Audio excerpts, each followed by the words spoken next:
All right, so we're going to be installing the CPU. It's going to be again an i9 14 Gen K series. So first thing we need to do is we identify the arrow in the upper right hand corner on this cover, and we match that arrow to the arrow on the CPU.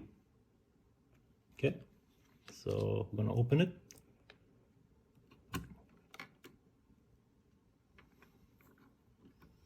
There we go. So the arrow needs to go in that corner again,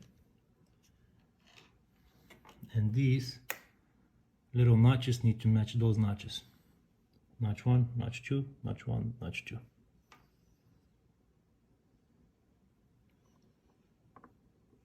There we go, it should sit nicely in there. And next, it's gonna pop a little bit. So we're gonna go down, push it down, take this out. I'm gonna bring this down. And our CPU is installed.